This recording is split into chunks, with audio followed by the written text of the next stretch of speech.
जी अस्सलाम वालेकुम। उम्मीद है आप सब खैरियत से होंगे। अच्छा, प्रीवियस क्लास के अंदर हमने फॉर्म वगैरह बनाया था प्लगइन्स वगैरह से, ठीक है। यानी कि फॉर्म और प्लगइन से या जैसे भी जो भी आप यूज़ करना चाहें कर सकते हैं।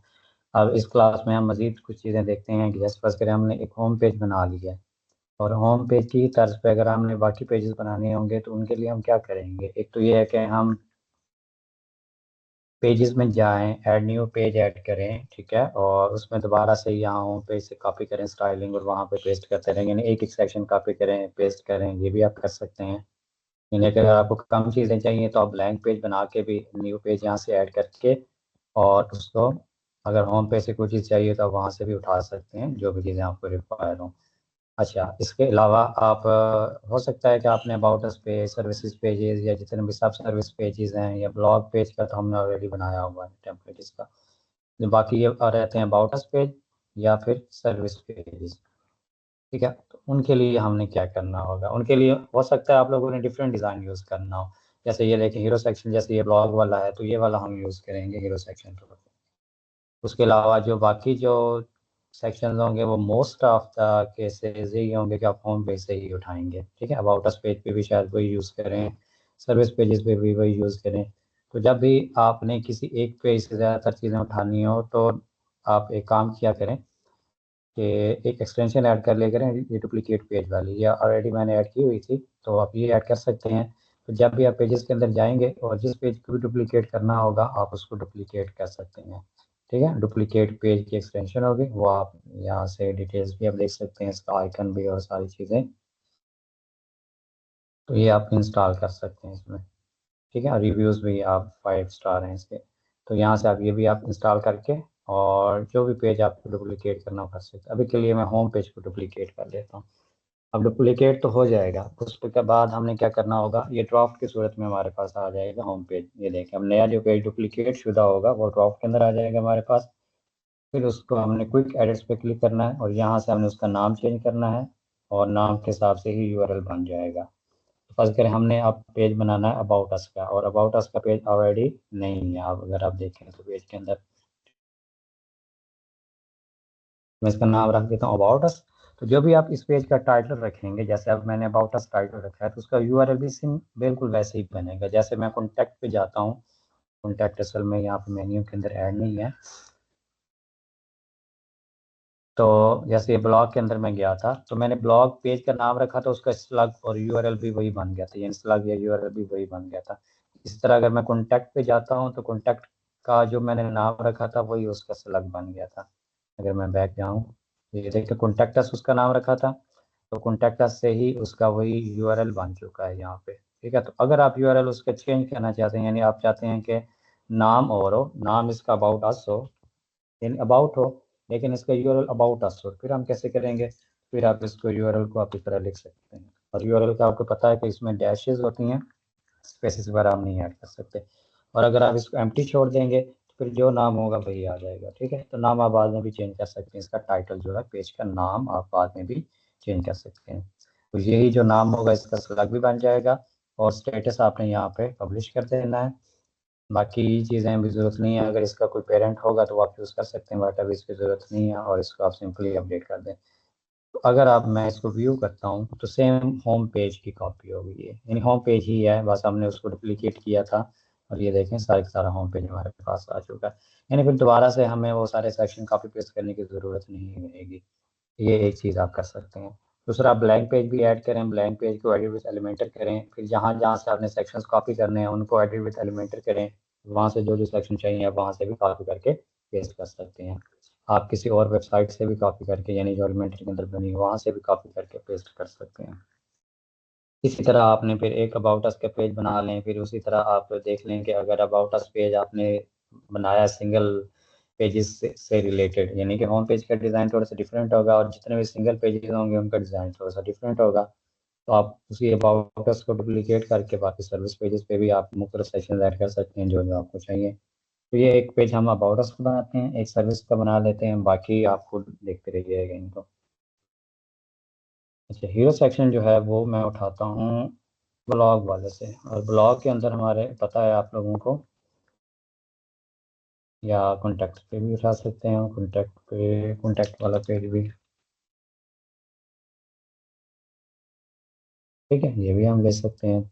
आप खुद बनाना चाहें तो कर सकते हैं, नहीं तो इसको एडिट करें। यानी ये सारे डिज़ाइन टाइम तो नहीं लगेगा, जस्ट ये है कि आपने सेक्शन ऐड करना है और सेक्शन ऐड करके आपने सारी चीज़ें कर लेनी है। तो मैं इसको रिमूव करता हूँ। अब मुझे इसके ऊपर ऐड करना पड़ेगा। आप ऊपर तो ऐड नहीं कर सकते, हो जाएगा, क्योंकि यहाँ पे हेडर पे भी क्लिक करने के खर्चात होते हैं। करना है, ट्रांसपेरेंट हेडर है। मैं एक दफ़ा इसको कंट्रोल Z कर देता हूँ और यहाँ पे इसको ऐड करता हूँ, जो न्यू हीरो सेक्शन होगा। तो ये इसको उसके बाद में हम इसको डिलीट कर सकते हैं।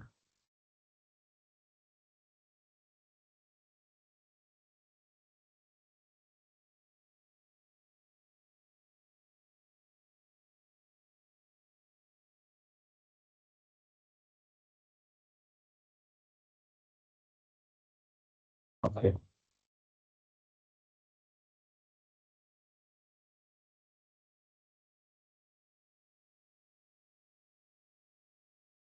सो कॉपी किया इसको और यहाँ पे हम कर देते हैं इसको पेस्ट।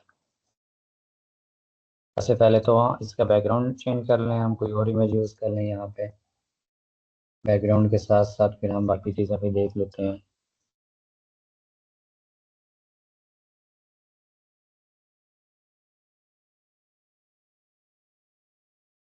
अब हेडिंग हम कहाँ क्या रखेंगे इसके, सेम वही। अब डायनेमिक भी रख सकते हैं। डायनेमिक ये है कि जैसे ही आप ये वाला सेक्शन जहाँ भी कॉपी पेस्ट करें और जो भी उसका पेज का टाइटल हो वही आ जाए, तो आप यहाँ से ये भी कर सकते हैं। डायनेमिक टैग के अंदर जाएं और पोस्ट का टाइटल आप यहाँ पे यूज़ कर दें, तो यहाँ पे डायरेक्टली अबाउट अस ही आ जाएगी। यानी आपको बार बार यहाँ पे टाइटल चेंज नहीं करना पड़ेगा। लेकिन अगर आपको कस्टम ऐड करना है, जैसे कि बड़ी हेडिंग ऐड करनी हो, फिर तो आपको कस्टम ही ऐड करना पड़ेगा।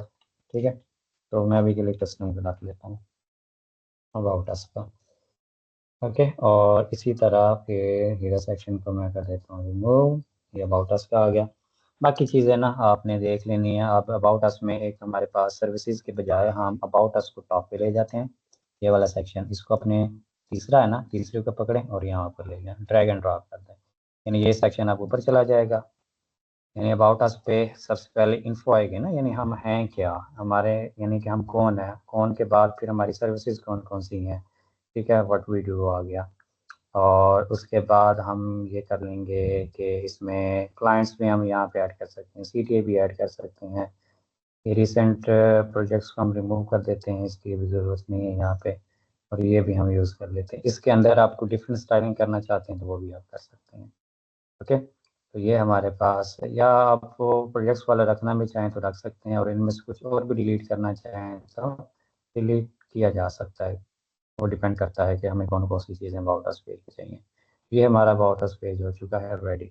अब हमने एक बनाना है सर्विस पेज। अब सर्विस पेज के लिए भी मैं इसे अबाउट अस को डुप्लीकेट करता हूँ, क्योंकि इसके अंदर हीरो सेक्शन मैं बना चुका हूँ और बाकी चीज़ें जो हैं वो रिमूव कर दूंगा, जस्ट सर्विसेज ही मैं रखूँगा वहाँ पे। तो ये जो ड्रॉप वाला होगा ये नया पेज है, इसको ये अभी ड्रॉप के अंदर है, तो ये अब अबाउट अस का डुप्लीकेट हुआ है। यहाँ पे मैं लिख देता हूँ अबाउट सर्विसेज, या सिर्फ सर्विसेज भी आप लिख सकते हैं, सिर्फ सर्विसेज ठीक है।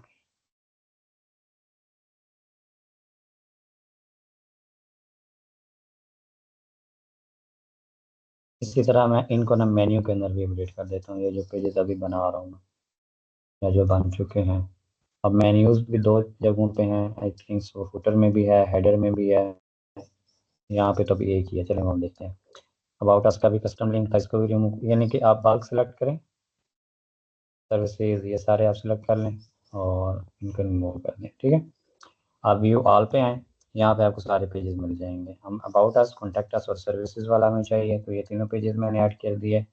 होम के बाद हम कर देते हैं अबाउट अस, फिर सर्विसेज, फिर ब्लॉग, फिर कॉन्टैक्ट अस। तो ये चीज़ें हमने इस तरह अलाइन कर दी इनको। अब अगर मैं होम पेज पे जाता हूँ, उसका मेन्यू विजिट करते हैं हम,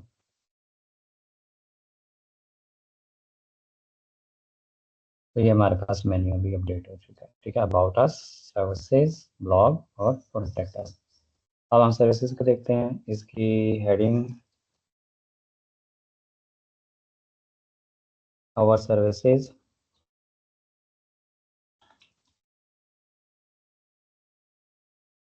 ओके, अब हमारे पास एक चीज़ आप देख सकते हैं कि यहाँ पे आवर सर्विसेज की हमने अलाइनमेंट, यानी कि उसकी टाइपोग्राफी इस तरह ओ बड़ा है, एस बड़ा है, इस तरह किया हुआ है। यहाँ पे सिर्फ स्टाइलिंग के अंदर इस तरह है, ओरिजिनली असल में ये इसी तरह ही होगा। मिसाल के तौर पे अगर हम उसका कंटेंट देखें किसी भी पेज की, यानी कि अगर हम सर्विसेज में जाएं, अभी जो हम एग्जांपल देख रहे हैं, तो इस चीज़ का आपको आइडिया पता होना चाहिए कि अवर सर्विसेज जब दिखने में हमारे पास ये सारे कैपिटल हैं, बट असल में ये कैपिटल नहीं है। असल में जो ब्राउज़र को या गूगल को नज़र आएगा वो ऐसे नज़र आएगा। कैसे नज़र आएगा? और कहाँ गया our services? Skip to content, ये देखें आवर सर्विसेज, वो बड़ा है, एस बड़ा है, ठीक है, और बाकी सारे छोटे हैं। और बाकी तो हमने सिर्फ स्टाइल के अंदर उसको बताया हुआ कि ये सारे कैपिटलाइज होने चाहिए, लेकिन असल में HTML के अंदर जो हमने कंटेंट यहाँ पे ऐड किया हुआ है वही शो होगा। इस वजह से आपने जो भी कैपिटलाइज और जिसका भी रखना है तो उस हिसाब से ही आपने रखना है। अब लोग पता क्या करते हैं, लोग ये करते हैं कि आवर सर्विसेज को यानी कि यहाँ से स्टाइलिंग के अंदर वो कैपिटलाइज नहीं करेंगे। ऐसे टाइपोग्राफी के अंदर मैं यहाँ पे ट्रांसफॉर्म में नॉर्मल कर देता हूँ, इस तरह वो क्या करेंगे, स्टाइलिंग इनकी ऐसी होगी, फिर यहाँ पे वो इस तरह लिखेंगे,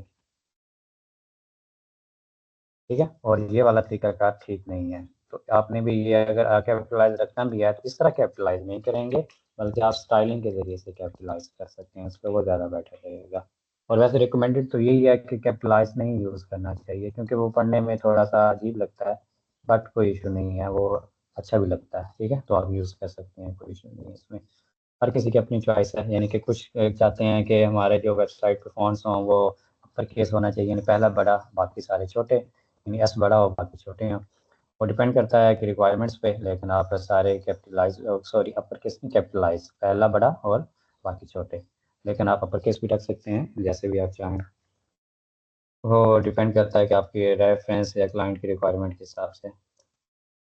आवर सर्विसेज में मैं अबाउट अस को रिमूव कर रहा हूँ, व्हाट वी डू वाला आ जाएगा सर्विसेज, और ये वाला आ जाएगा, क्लाइंट्स आ जाएंगे, CTA आ जाएगा, रिव्यूज़ पे रहने दें।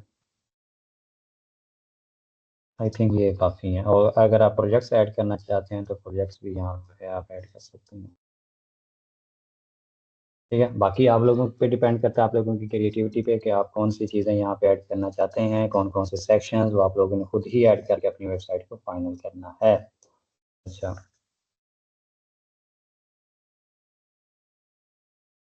ठीक है। तो मैं इस चीज़ पे ज़्यादा टाइम नहीं स्पेंड करना चाहता, क्योंकि सारी चीज़ें कवर हो चुकी हैं। अब आप किसी भी तरह का डिज़ाइन भी बना सकेंगे इजीली, जस्ट प्रैक्टिस चाहिए आप लोगों को। आप अगर आप होम पेज बना लेंगे, इट मीन्स कि आप किसी भी तरह का डिज़ाइन, क्योंकि होम पेज के ऊपर मैंने सारी चीज़ें कवर कर दी हैं, एक एक चीज़। और अगर कोई ऐसा एलिमेंट हुआ जो आप लोगों को कंफ्यूज कर रहा हो, जैसे यहाँ पर अगर कोई ऐसा एलिमेंट है जिसमें आपको मसला आ रहा हो, कुछ चीज़ें हम अभी भी इसमें देखते हैं कि जहाँ ऐड कर सकते हैं, जस्ट वैसे हम एज ए क्विक देख लेते हैं थोड़ी सी चीज़ें, ठीक है। सर अगर आपको कोई भी चीज़ इशू कर रही है, अगर आपने वीडियो ऐड करनी है, कंटेंट करनी है, जैसे यहाँ पे ये इमेज है, यानी कि एक साइड पे जैसे इमेज होती है इस तरह, और अगर आपको वीडियो ऐड करनी है तो वीडियो का तो मैंने आप लोगों को बता दिया होगा, सॉरी कहाँ दी गई वीडियो,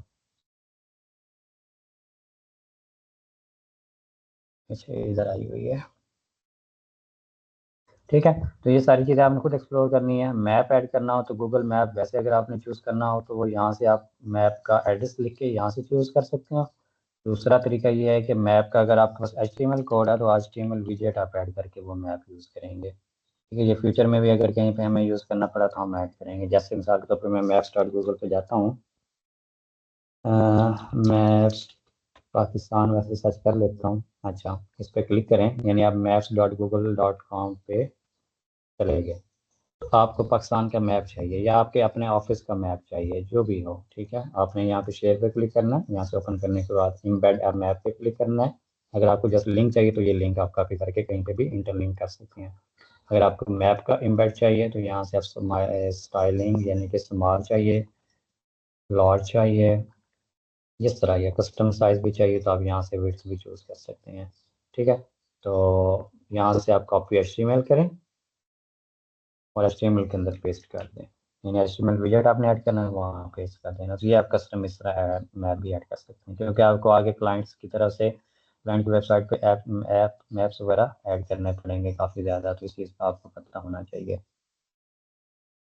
और भी इसी तरह विजेट्स आप ट्राई करें, और इसमें से कुछ भी समझ ना आए जो आप डिज़ाइन कर रहे हैं तो आप उससे पूछ लीजिएगा। ऑफ कैनवास एक मेन्यू है, वो भी हम बनाएंगे फ्यूचर में। और इसके अलावा लूप, ये मैंने ऑलरेडी आप लोगों को समझा दिया बड़े अच्छे से जब हमने ये सारे टेम्पलेट्स वगैरह बनाए हैं, ठीक है। Loop, carousel, loop, grid, main चीज़ यही मुश्किल लगती है, इसकी प्रैक्टिस करेंगे फिर भी आप लोगों को अच्छे से समझ आएगी। अच्छा, स्लाइड्स, हाँ एलिमेंटर की अपनी भी स्लाइड्स हैं बड़ी।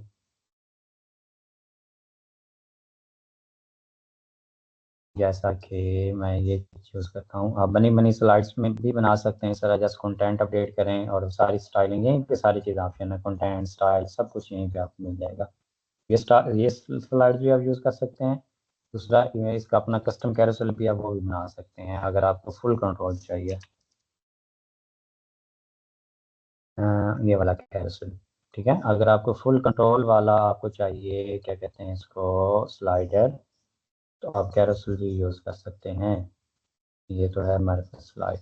ये देखें, अब यहाँ पे कैरोसेल भी बना सकते हैं और इसके अंदर आपको काफ़ी सारे फीचर मिल जाएंगे। ये भी हम बाद में देखेंगे क्योंकि अभी इसकी रिक्वायरमेंट नहीं है, बट मैं आपको जस्ट इनका एक ओवरव्यू बता रहा हूँ कुछ चीज़ों का। बाकी आपको दिन को एक दफ़ा गो थ्रू करें और इसमें से कुछ भी समझ ना आए वो यूट्यूब से देखें, फिर मुझसे पूछ लें, कोई इशू नहीं है, वो फिर हम दोबारा भी उसको ऐड कर लेंगे किसी न किसी क्लास के अंदर अगर आपको किसी भी चीज़ के अंदर कन्फ्यूजन होती है। ये हमने नेक्स्ट इंशाल्लाह ना ये इसका कैरोसेल बनाएंगे, तो दोनों कैरोसेल बना के हम देखेंगे कि कैरोसेल या स्लाइडर अगर हमने बनाना हो तो वो हम किस तरह बना सकते हैं, फुली कस्टम, जैसा आप चाहेंगे वैसा बन सकता है, एक एक चीज़, किसी एक्स्ट्रा प्लगइन की जरूरत नहीं है, सारे फीचर्स अब एलिमेंटर के अंदर अवेलेबल हैं, मोस्ट ऑफ देम अवेलेबल है। पहले तो होता तो आप एक्स्ट्रा प्लगइन ऐड करें वगैरह वगैरह, तो ज़रूरत ही नहीं है उनकी। अच्छा, यहाँ पे अगर कोई ऐसा एलिमेंट है जो आप लोगों को कंफ्यूजन करता है तो वो भी बता सकते हैं, मैं इसको अभी ऐड कर लेता हूँ, नहीं तो फिर हम नेक्स्ट कंटिन्यू करते हैं। अब वो पूछेगा वही जो करता रहता है प्रैक्टिस, जो काम करता रहता है उसे पता होगा कि कौन सी चीज़ इजी है, कौन सी चीज़ मुश्किल है। अब जो लोग प्रैक्टिस ही नहीं करेंगे उनके लिए तो फिर एक क्वेश्चन ही नहीं है ना, उनको पता ही नहीं है कि हम इसे कर भी क्या सकते हैं। ओके, और उसके अलावा फ्लिप बॉक्स भी है एलिमेंटर का,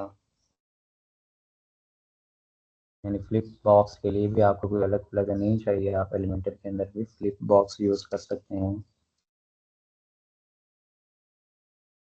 ये देखें, हावर पे जिस पर कंटेंट चेंज हो रहा हो तो इसके अंदर भी सारी स्टाइलिंग है। ये जब तक आप खुद इनको एक्सप्लोर नहीं करेंगे तब तक आप लोगों को इन चीज़ों की समझ नहीं आएगी, यानी कि अब इसमें सारी स्टाइलिंग के ऑप्शन अवेलेबल है। कंटेंट के साथ आपके ने या बैकग्राउंड किस तरह का फ्रंट पे यूज़ करना है, फिर बैक की स्टाइलिंग आ जाती है, बैक पे कौन सा बैकग्राउंड यूज़ करना है, फिर इसकी सेटिंग आ जाती है, जैसे HTML का टाइटल कौन सा आना चाहिए, डिस्क्रिप्शन पे कौन सा आना चाहिए, फ्लिप किस डायरेक्शन में होना चाहिए, ठीक है।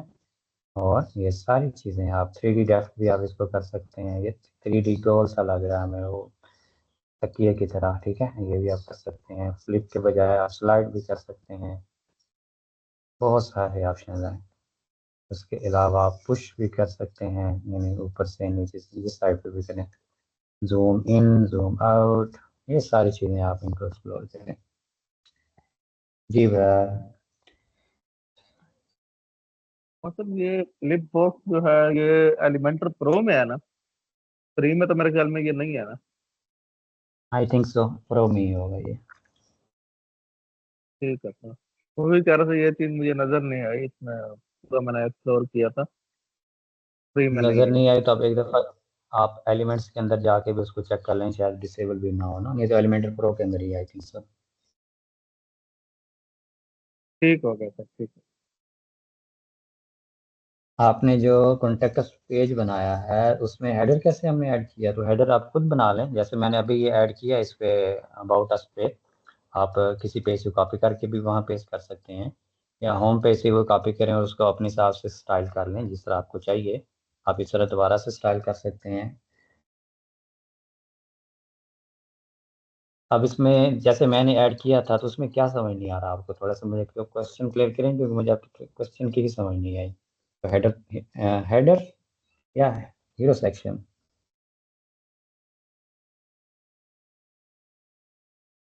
हेडर तो हर पेज पे शो होता है, हेडर और फुटर जो भी आप पेज ऐड करेंगे। जैसे मैंने अभी सर्विसेज वाला पेज ऐड किया है, तो जाहिर सी बात है यहाँ पे भी हेडर शो हो रहा है। उसकी आप चेक करें कि वो पूरी वेबसाइट पे शो हो रहा है, तो ऑल वेबसाइट करें उसको, तो जो सर भी पेज आप मुझे ऐड करेंगे वहाँ पे।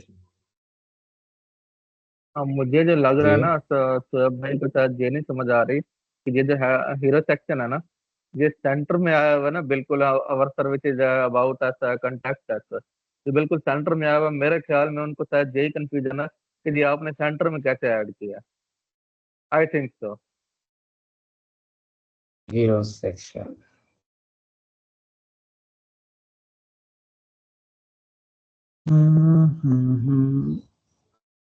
अच्छा, कॉन्टेक्ट का जो पेज बनाया था, हेडर कैसे ऐड किया था सेक्शन में, वो समझ नहीं आ रहा। हीरो सेक्शन, हीरो सेक्शन में हेडर, ये वाला हेडर है ऐसे ना।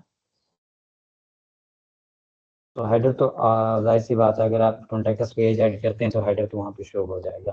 बाकी रही बात मेन्यू की, थोड़ा सा स्पेसिफिक कर दें कि उसमें आप यानी कि इस हेडर की बात कर रहे हैं या हीरो सेक्शन की बात कर रहे हैं, ये दोनों डिफरेंट चीज़ें हैं। इनको भी थोड़ा सा आप अभी देखें, अगर समझ आती है तो।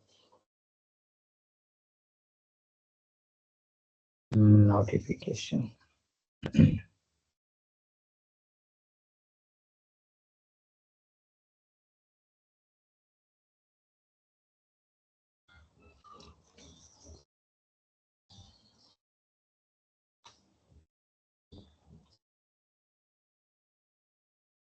क्या था इसका?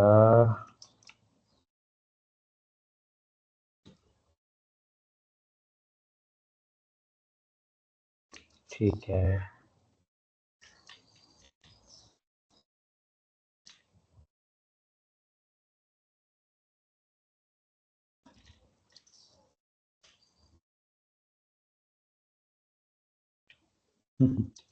चलें, इसके मुझे बोल गया वैसे भी शॉर्टकट सारे के सारे। अच्छा, ठीक है, आप पूछ लीजिएगा बाद में। अच्छा, उसके बाद हमारे पास आ जाता है ये सर्विस पेजेस भी हो गया, अबाउट अस, कॉन्टैक्ट अस। अच्छा, इसके अलावा बाकी एलिमेंट्स आपने खुद एक्सप्लोर करने हैं और उनको अच्छे तरीके से एक एक चीज़ देखनी है। एक दफ़ा आपने सारे एलिमेंट्स एक्सप्लोर करने हैं, उनको देखना है। ना भी समझ आए तो कोई इशू नहीं है, बट पता होना चाहिए कि एलिमेंट्स के, एलिमेंटर के अपने अपने अपने एलिमेंट्स कौन कौन से हैं, ताकि फ्यूचर में अगर कोई बंदा आपसे पूछ भी ले रफली कि ये चीज़ एलिमेंटर में ऐड हो सकती है या नहीं ऐड हो सकती, तो आपको थोड़ा सा आइडिया हो कि ये ऐड हो सकती है या नहीं ऐड हो सकती। इसमें रीड मोर वाला भी है थोड़ा एक।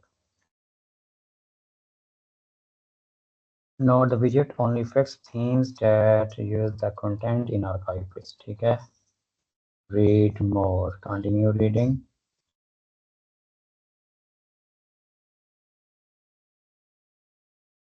इसका कैसे होगा? अच्छा, इसको मैंने कभी यूज़ नहीं किया। अच्छा, उसके अलावा बाकी चीज़ें आप इनको ट्राई करें। आप लोटी भी एक चीज़ होती है, लोटी में ये होता है कि आप यहाँ पे आप फाइल अपलोड करते हैं, ठीक है, इस तरह की एनिमेशन वाली, जैसे ये एलिमेंटर की एनिमेशन, ये लोटी फाइल है। आप लोटी वाली वेबसाइट पे जाएं, वहाँ से आप फाइल उठा के यहाँ पे जेसन फाइल मिलेगी, वो अपलोड करें और वो एनिमेशन भी आप अपनी वेबसाइट के अंदर यूज़ कर सकते हैं। काफ़ी सारी चीज़ें हैं, बस आप लोगों को एक्सप्लोर करने की ज़रूरत है। जैसे प्राइस लिस्ट अगर आपको कहीं पे चाहिए तो ये प्राइस लिस्ट आप इस तरह की बना सकते हैं एलिमेंटर के अंदर। और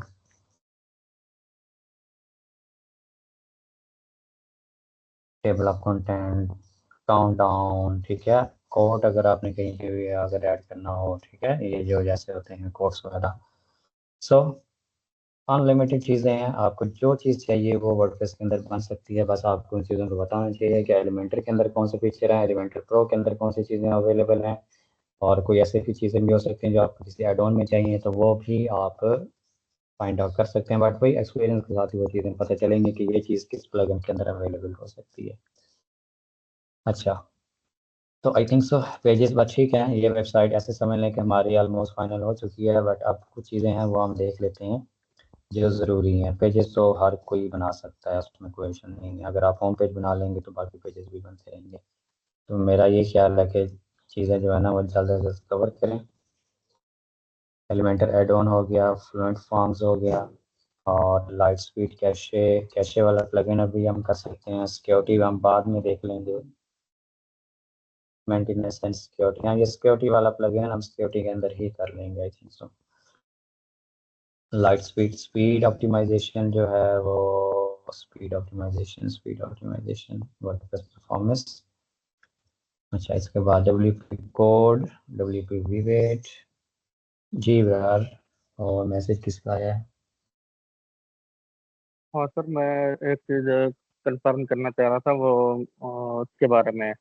जब हम एक फर्जी डोमेन हासिल करते हैं, उसके बाद जब हमने मेन डोमेन पे शिफ्ट होना होता है, तो वो हम हम्म। आगे चल के वो सीखेंगे या फिर वो आपने पहले एक दफा सिखाया था, वो मेरे ख्याल में वो नहीं था। नहीं वो दोबारा करेंगे हम, वो चीज़ें हमने अभी कवर करनी है डिटेल से। अच्छा ठीक।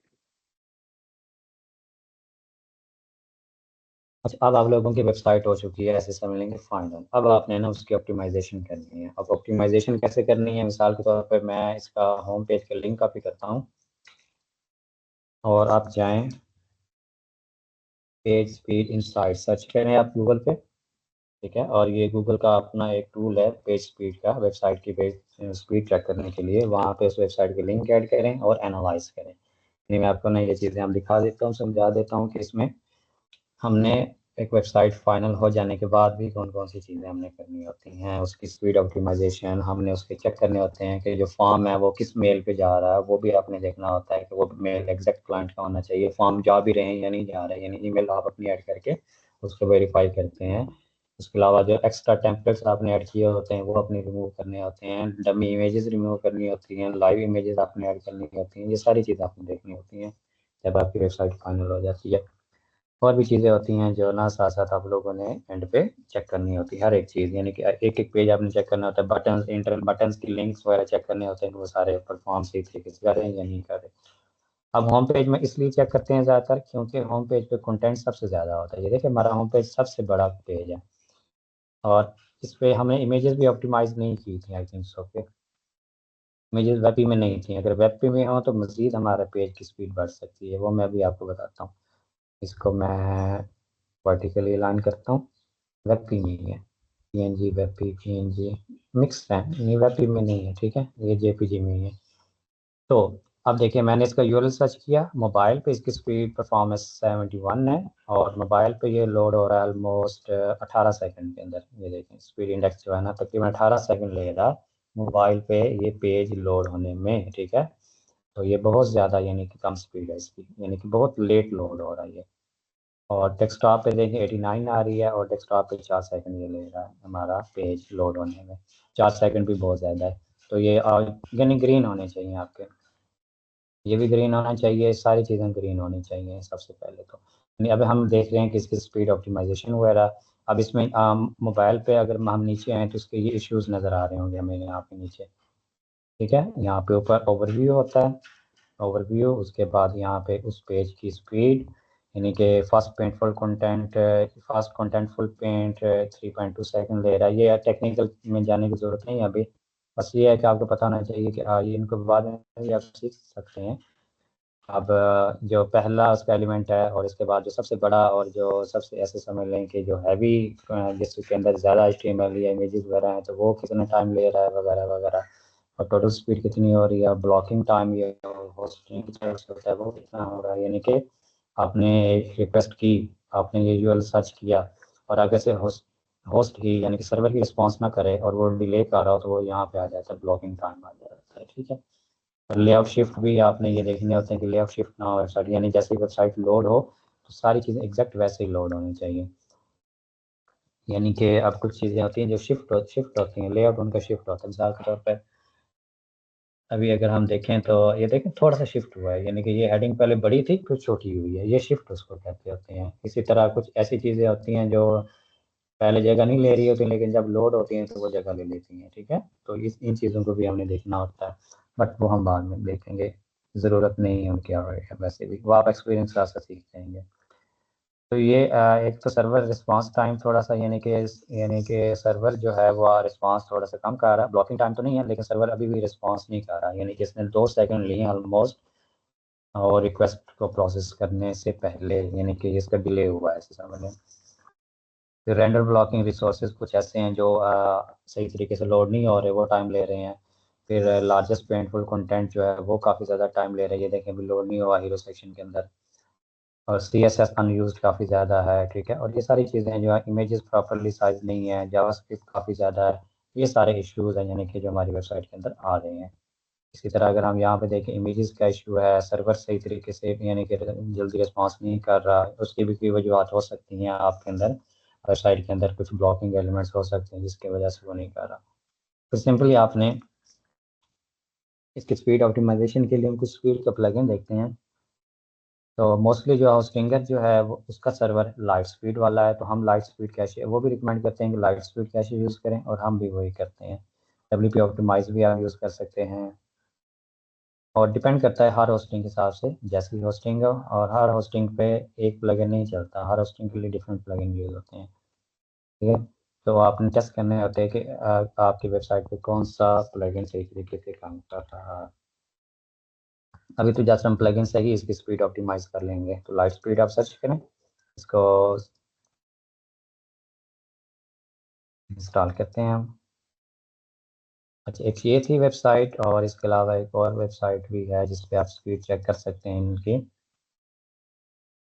अभी मेरे ज़हन में नहीं आ रही वो, चलिए इसको छोड़ें।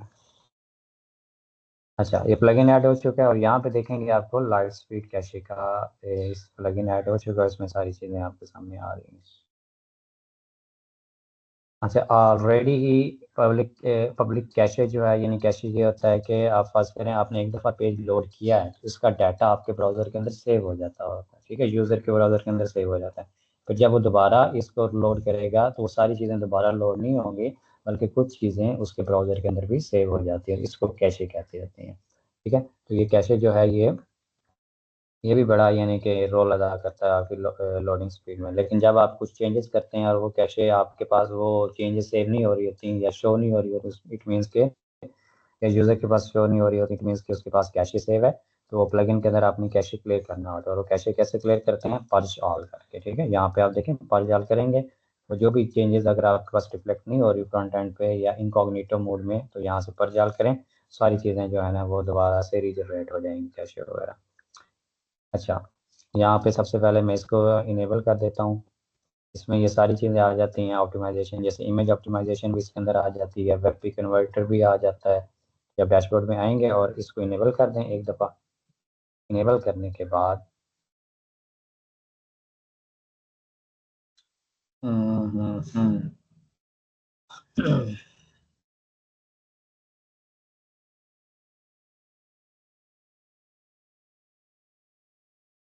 Create an account to link WordPress, अच्छा इसको रहने दें अभी के लिए, ये हम बाद में कर सकते हैं। अच्छा, सिंपली आप यहाँ पे आएँ और एक प्रीसेट वाला ऑप्शन है, अब प्रीसेट में आप सिंपली इस पे क्लिक करेंगे तो बस आपने एक ही काम करना होता है, प्रीसेट्स के अंदर आएँ और यहाँ पे आप बने बनाए प्रीसेट्स चूज़ कर सकते हैं। यानी कि आपको बेसिक ऑप्टिमाइजेशन चाहिए वेबसाइट की, एसेंशियल यानी थोड़ी बहुत चीज़ें, बेसिक चाहिए, एडवांस चाहिए, एग्रेसिव चाहिए, एक्सट्रीम चाहिए। अगर एसेंशियल करेंगे तो वो उतनी ज़्यादा स्पीड ऑप्टिमाइज़ नहीं होगी, बेसिक में भी नहीं होगी। अपना यहाँ पे एडवांस चूज़ कर लें, और इसकी जितनी भी ये नीचे सेटिंग्स है ना, ये खुद ब खुद पॉपुलेट हो जाएंगी इस टेम्पलेट से रिलेटेड, ठीक है। ये इसमें ये सारी चीज़ें हैं, यानी एवरीथिंग इन एसेंशियल बेसिक, इन दोनों में ये सारी चीज़ें। और गेस्ट मोड, गेस्ट यानी इसमें CSS GS HTML मिनिफिकेशन भी हो जाती है, यानी यहाँ पे ये इशूज़ बता रहा है आपको, इसमें आपकी CSS भी बहुत ज़्यादा है, ठीक है, और जावास्क्रिप्ट भी बहुत ज़्यादा है, ये भी मिनीफाई कर देगा। मिनीफाई मीन्स के उनको रिड्यूस कर देगा, फालतू को रिमूव कर देगा, ठीक है ना। फ़ॉन्ट की ऑप्टिमाइजेशन कर देगा, जीएस को डेफर कर देगा। डेफर मीन्स के ये होता है कि जो चीज़ पहले रिक्वायर है वो पहले लोड होगी, जो भी रिक्वायर नहीं है वो बाद में जाकर लोड होगी, ठीक है। इस तरह ये सारी चीज़ें इसके अंदर ऐड हो जाएंगी। तो ये प्रीसेट हमने यहाँ पे चूज़ कर दिया, बाकी ज़रूरत ही नहीं है इन पे करने की। हाँ, इमेज ऑप्टिमाइजेशन पे फिर आप आके इसको देख सकते हैं कि इमेज ऑप्टिमाइजेशन में यहाँ पे सेटिंग्स में आए, कहाँ था उसका वो ऑप्शन, अच्छा चलें इसको भी,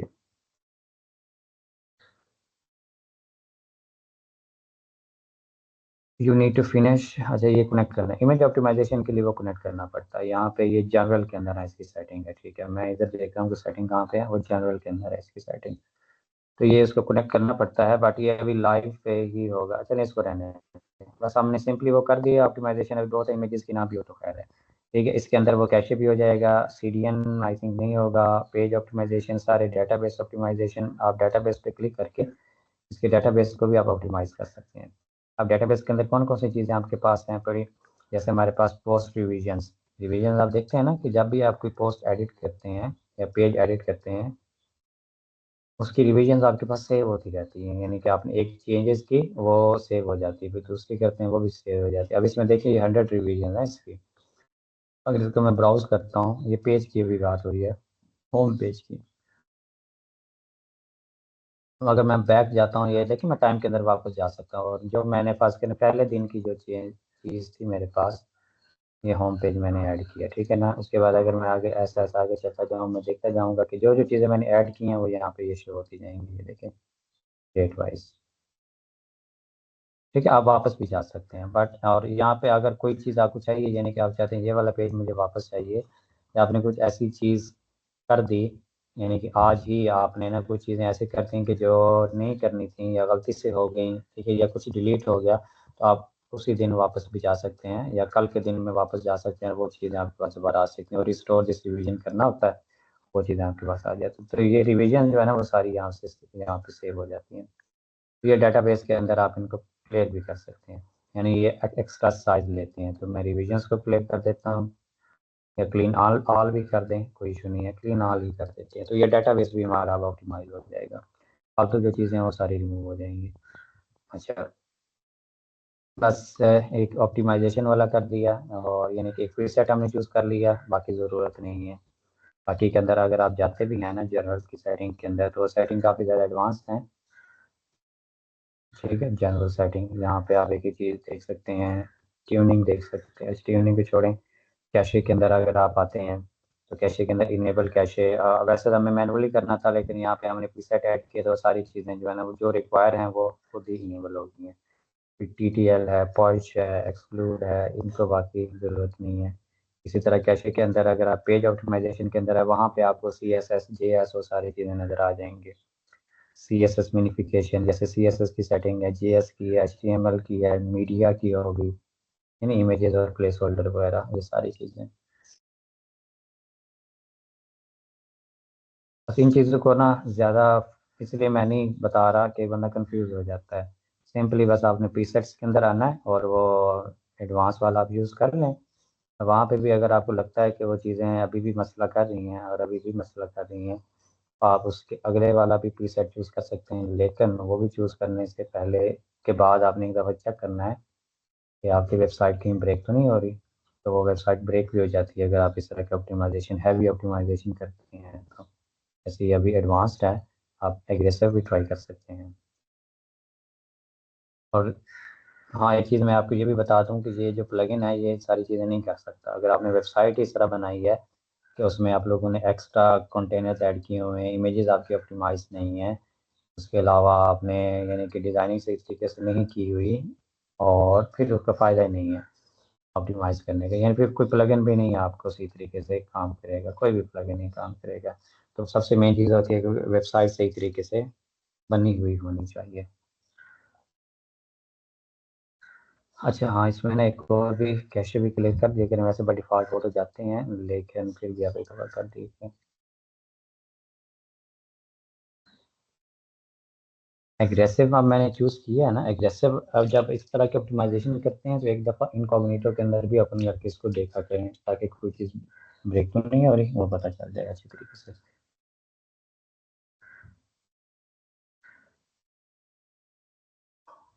ठीक है, अब ये देखिए इमेज लेज़ी लोड हो रही है, अभी इमेज यहाँ पे शो नहीं हो रही, और जैसे ही ये पेज लोड होगा या जब रिक्वायर होगा तब जाके इमेज लोड होगी, ठीक है। तो ये लेज़ी लोड इमेजेस होती हैं, और अभी आप देख लें जब मैं पहुँचा हूँ तब ये लोड हुई है, और सारी चीज़ें ना परफेक्ट काम कर रही हैं, कुछ भी ब्रेक नहीं हुआ। मोबाइल पे भी आप इसको एक दफ़ा इसी तरह टेस्ट आउट कर सकते हैं।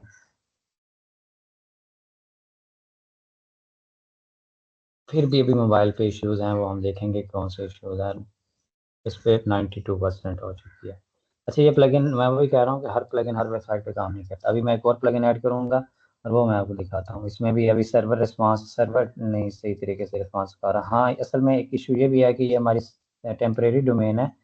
टेम्परेरी डोमेन पे ये इश्यूज आते हैं इस तरह के, लाइव पे नहीं आएंगे। और लार्जेस्ट पेंटफुल कंटेंट, ये इमेज वाला जो पोर्शन है, ये काम खराब कर रहा है एक तो। ठीक है, ये देखें यहाँ पे पता भी जा रहा है कि कौन सी चीज़ यहाँ पे इशू कर रही है मोस्टली। यानी ये टाइम बहुत टाइम ले रहा है लोड होने में। ये इमेज और हुई भी हमारे सामने इसी तरह ही थी ना, ये इमेज काफ़ी देर बाद लोड हुई थी। तो ये चीज़ आपने फिगर आउट कैसे करनी है इसको ऑप्टिमाइज करके। फिर CSS ये थोड़ा सा टाइम ले रही है, और इलिमिनेट ब्लॉकिंग डिसोर्सेज। अच्छा, आप एक प्लगइन आप ये ट्राई कर सकते हैं। दूसरा फिर एक प्लगइन है हमारे पास, आपने जाना है, क्या कहते हैं इसको, हाँ, सेरेफिनाइड।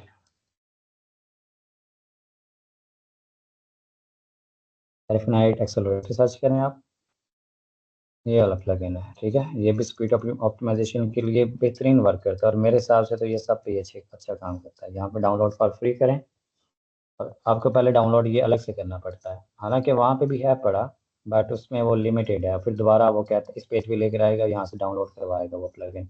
तो बेटर ये है कि आप एकदम इस वेबसाइट पे आएँ और यहीं से वो डाउनलोड कर लें। डाउनलोड करने के बाद इसको डीएक्टिवेट कर देते हैं, क्योंकि हर मकसद के लिए एक प्लगइन आपने यूज़ करना है। ऐसे नहीं कि स्पीड ऑप्टिमाइजेशन के दो प्लगइन हो, एसईओ के दो प्लगइन हो, ऐसे नहीं चलेगा, वो आपकी वेबसाइट ब्रेक हो जाएगी। और ये हमारे पास डाउनलोड हो चुका है, ड्रैग एंड ड्रॉप।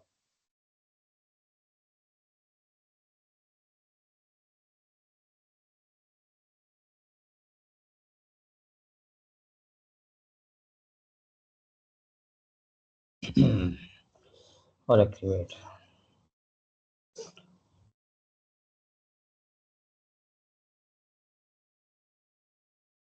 ओके, तो यहाँ पे आपके पास ना सबसे पहले ऊपर आएगा कि हमारी टर्म्स एंड कंडीशन, ये एग्रीमेंट को सेट कर लें। तो वो आप पढ़ना चाहें तो पढ़ सकते हैं, मैंने भी आज तक नहीं पढ़ा, तो आप पढ़ सकते हैं। फिर आपने इसके बाद बिगिन सेट विजिट पे क्लिक करना है।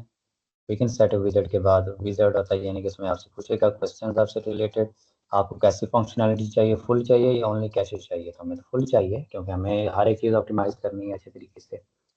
यहाँ पे वो कहता है कि ना अपना एक दफ़ा ना अपना डायग्नोसिस करवा लें, टेस्ट करवा लें अपनी होस्टिंग का, अपनी वेबसाइट का, किसमें कौन कौन सी चीज़ें सही परफॉर्म कर रही हैं, या कौन सी हमारे कंपेटिबल हैं और कौन सी नहीं है। तो अगर कोई यहाँ पे इशू हो तो इतना मैटर नहीं होता, बट ये फिर वो सही तरीके से ऑप्टिमाइजेशन नहीं कर पाता। तो ये कह रहा है कि इस होस्टिंग से रिलेटेड, इस वेबसाइट का जो होस्टिंग है, ये सर्वर है, इसके बिल्कुल ये कंपेटिबल है, यानी सारी चीज़ें ओके हैं, सक्सीड हो गया। तो एक दो एरर आ भी जाए तो कोई इशू नहीं, आप फिर नेक्स्ट करें। फिर आपने which optimization mode do you want, तो ऑलवेज हाई स्कोर और नॉट श्योर। तो आप नॉट श्योर वाला कर लिया करें, क्योंकि हमें नहीं पता कि ये सर्वर किस तरह का है या कौन सी ऑप्टिमाइजेशन आप लोग करेंगे। तो यहाँ पे और नॉट श्योर वाला वही करते जाएं, यहाँ पे भी नॉट श्योर वाला वही कर लें। परफॉर्मेंस, यानी कि आपकी होस्टिंग की परफॉर्मेंस कैसी है। अब हमें नहीं पता कि हमारी होस्टिंग तगड़ी है या लूली लंगड़ी है, जैसी भी है। ठीक है, बस आप नॉट श्योर कर दें। यहाँ पे भी आपके लेआउट कैसा है कोई पता नहीं है, और यहाँ पे ये ऑलरेडी सिलेक्ट होता है। उसके बाद फिनिश करते हैं इसको। जैसे ही आप ये करेंगे तो आपकी सारी सेटिंग्स चेंज हो चुकी हैं। ठीक है, उसके बाद आपने आना है यहाँ पे मैनेजर के अंदर। बस आपने एक दफ़ा सेट विजिट आपने फुल करना है। उसके बाद यहाँ पे आपके सारे पेजेस शो हो जाएंगे जो जो ऑप्टिमाइज हो रहे हैं। जैसे अभी होम पेज अपडेट हो चुका है, होम पेज का मोबाइल वर्जन भी ऑप्टिमाइज, ये डेस्कटॉप था, ये मोबाइल था।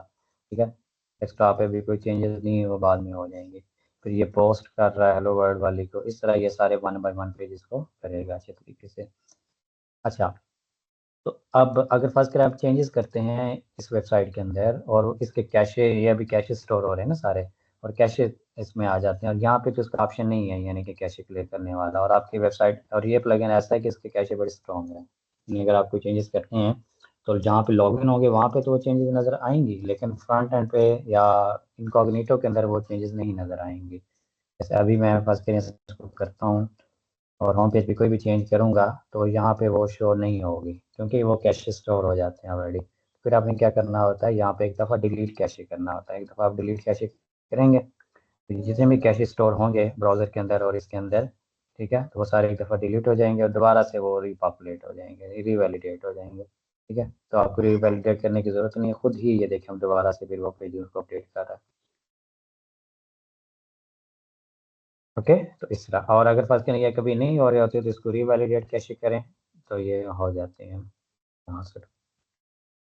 फ्री के अंदर बस इसकी एक लिमिट ये है कि इसके पर मंथ 5,000 पेजेस आप यानी ये 5,000 पेजेस को ऑप्टिमाइज कर सकते हैं। 5,000 बंदों ने आपके पेजेस को विजिट कर लिया, तो आगे फिर वो जो नहीं करेगा, फिर सिर्फ कैशे वर्क करेंगे, बाकी ऑप्टिमाइजेशन नहीं काम करेगी इसकी। अच्छा, अब हम इसकी ना एक दफ़ा स्पीड चेक करते हैं दोबारा से कि ये प्लगइन अब किस तरह परफॉर्म करता है। ये दो प्लगइन है जो मोस्टली यूज़ होते हैं, या लाइट स्पीड कैशे आप यूज़ कर सकते हैं या सेरिफनाइट एक्सेलरेटर, ये दोनों ही बेहतरीन है। और वो डिपेंड करता है कि कौन सा सही वर्क कर रहा है, क्योंकि मेरे केस में वो सेरिफनाइट एक्सर लाइट स्पीड कैशे सही तरीके से काम नहीं कर रहा था इस पर। और अगर आपकी वेबसाइट के 5,000 से ज़्यादा विजिट्स मंथली हो जाते हैं या पेजेस विजिट्स, तो हाँ पेजेस ही, तो आपको फिर इसका पेड वर्जन लेना पड़ेगा, नहीं तो एक्स्ट्रा ऑप्टिमाइजेशन नहीं होगी, बेसिक तो फिर भी हो ही जाती है। सो लेट्स वेट और अब देखते हैं। तो अभी 97 है, और इसमें अगर आपकी इमेज ऑप्टिमाइज हो तो ये 100 तक चला जाता है मोबाइल पे। ये प्लगइन जो है ना, इसके और भी काफ़ी सारे फीचर्स हैं जो बाकियों में नहीं है। ये काफ़ी सारी चीज़ें ऑप्टिमाइज़ करता है, ठीक है। ये एक ही चीज़ को अच्छी तरीके से ऑप्टिमाइज़ करता है, ये इमेजेस को, ये कंटेंट को, सारी चीज़ों को। अभी भी देखें स्पीड इंडेक्स जो है ना, वो थोड़ा सा टाइम ले रही है मोबाइल को लोड होने में वेबसाइट। मेन चीज़ सर्वर है, यानी सर्वर अभी ना इस पर नहीं सीख वर्क कर रहा सब डोमेन पे, टेम्परेरी डोमेन पे, बाकी सारी चीज़ें परफेक्ट हैं। और इसी तरह डेस्कटॉप पे 99।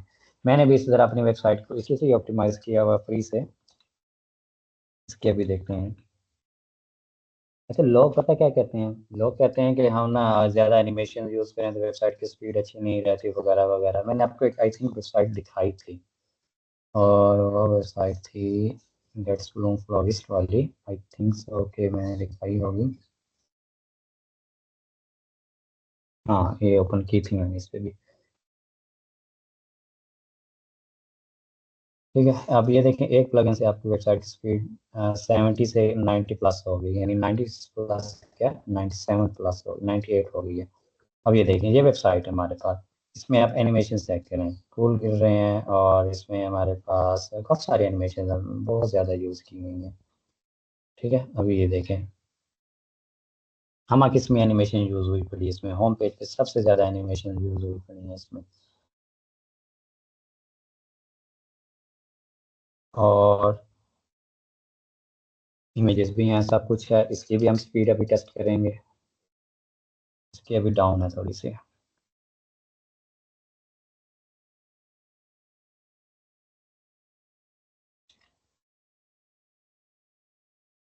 अगर क्लाइंट ने और कोई पंगे ना करवाए हों इस पे तो ये 100 थी दोनों पे, मोबाइल पे भी और डेस्कटॉप पे भी, 99 और 100। क्योंकि ना इसमें मैंने एक एक चीज़ को परफेक्ट किया हुआ, इमेजेस अच्छे से ऑप्टिमाइज है, हर एक चीज़ ऑप्टिमाइज है। आपको एक और चीज़ यहाँ पे डिस्क्लेमर देता जाऊँ कि हमेशा प्लगइन ही नहीं करेगा। अगर आपकी वेबसाइट से इस तरीके से डिज़ाइन नहीं हुई है, मैं पहले भी आपको बता रहा हूँ, तो जो मर्ज़ी प्लगइन यूज़ कर लें वो आपकी 90 से ऊपर नहीं जाएगी, या बड़ी मुश्किल से 90 तक पहुँचेगी। तो मेन चीज़ होती है आपने पेज को डिज़ाइन कैसे किया, उसके अंदर किस तरह के एलिमेंट्स, किस तरह की चीज़ें, किस तरह के यूज़ किए हैं। देखें 100, और अभी भी 100 है।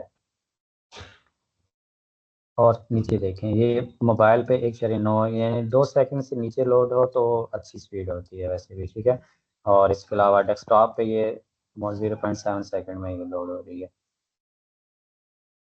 ये देखिए, इसका पहला एलिमेंट जो है इतनी जल्दी शो हो जाता है, और जो हमने अभी वेबसाइट चेक की है वो यहाँ पे आके शो हो रही है। यानी अभी होस्टिंग का भी इशू है, ये भी होस्टिंगर ही है मेरे ख्याल में। बट इसमें ये कि लाइव डोमेन पे है, तो ये काफ़ी पुरानी है, अब तो काफ़ी पुरानी हो चुकी है। कोई इश्यूज़ नहीं है इसमें, इतने ज़्यादा मेन इश्यूज़ हैं ही नहीं इसमें। और मोबाइल पे 90 प्लस करना, मैं आपको बता दूं कि लोग तरसते हैं, क्लाइंट्स जो है ना, वो इतना कुछ पे कर देते हैं, फिर भी कोई बंदे नहीं 95 प्लस 90 प्लस नहीं कर सकते मोबाइल पे। काफ़ी सारी वेबसाइट्स हैं, और मेरे पास कोई इस तरह की वेबसाइट्स भी आई हैं कि जो 3-4 डेवलपर से हो के आई हैं कि उनकी स्पीड ऑप्टिमाइजेशन नहीं हो रही है। उसका मसला ये होता था कि वो वेबसाइट ब्रेक हो रही होती थी, जैसे अब ये वाली है, इसको मैं अगर इनकॉग्निटो में ओपन करूँ और वो ऑप्टिमाइजेशन करते हैं तो वेबसाइट ब्रेक हो जाती है। अगर ऑप्टिमाइजेशन नहीं करते तो वो स्पीड उसकी ठीक नहीं होती, वो बहुत ज़्यादा लोडिंग टाइम होता है उसका। तो ये चीज़ें जो है ना ये भी साथ साथ चलती हैं। तो साथ साथ क्यों चलती हैं? क्योंकि वो सही तरीके से उन चीज़ों को डिज़ाइन नहीं करते उन चीज़ों को। अच्छा, और ये देखिए इसमें कोई भी चीज़ ब्रेक नहीं हो रही, फिर भी इसकी स्पीड 100 है। तो ये चीज़ होती है, जब आप ये कर लेंगे उस टाइम आप एक एक्सपीरियंस डेवलपर के ला सकते हैं खुद को। यानी कि आप एक चीज़ ऐसी बनाते हैं कि जो एक परफेक्ट काम करे, उसमें एनिमेशंस भी हैं, सब कुछ है, इमेजेस भी हैं, ठीक है ना, स्क्रॉलिंग इफेक्ट्स भी हैं, माउस इफेक्ट्स भी हैं। और इसके अलावा आप ये देख लें, अब ये भी सारी इमेजेस हैं, ये भी सारी इमेजेस हैं, ये देखें इमेजेस हैं। अच्छा, इसमें अगर इमेजेस काउंट करें तो ये आपको 10 प्लस इमेजेस नजर आएंगे इसमें, उससे भी ज़्यादा बल्कि। ये देखें, अब यहाँ पे भी इमेज, यहाँ पे भी इमेज, अच्छी खासी इमेजेस हैं, यहाँ पे भी एनिमेशन, फिर बैक पे भी इमेजेस। सो तो कुछ लोग कहते हैं कि अगर हम एनिमेशन यूज़ करें तो वेबसाइट की ऑप्टिमाइजेशन नहीं हो सकती।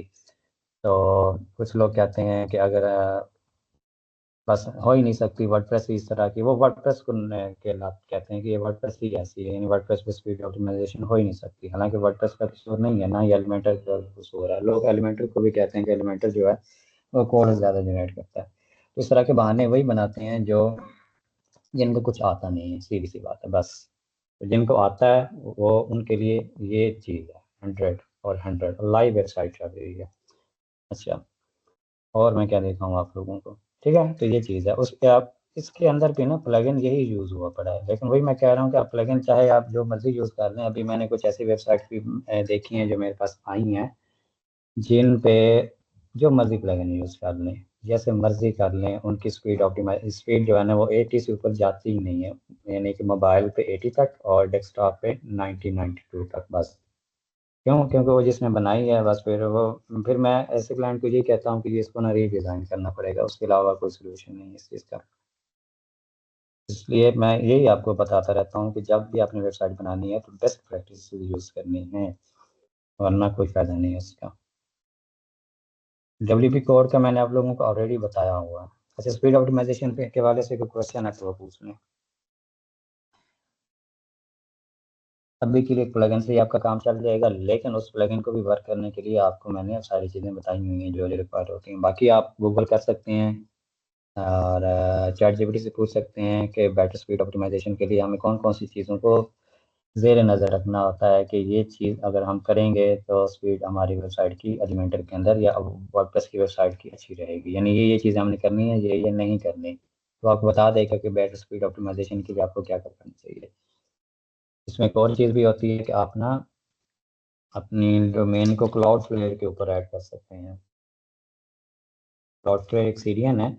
आपने प्लगइन भी यूज़ कर लिया फिर भी नहीं मसला सॉल्व हो रहा है, तो आप ना अपनी वेबसाइट को क्लाउडफ्लेयर का फ्री अकाउंट बनता है, तो क्लाउडफ्लेयर के साथ भी कनेक्ट कर सकते हैं। ठीक है, क्लाउडफ्लेयर एक ऐसे समझ लें कि मैंने आई थिंक पहले भी थोड़ा सा बताया था कि दुनिया के ना डिफरेंट कोनों में इसका सर्वर होता है।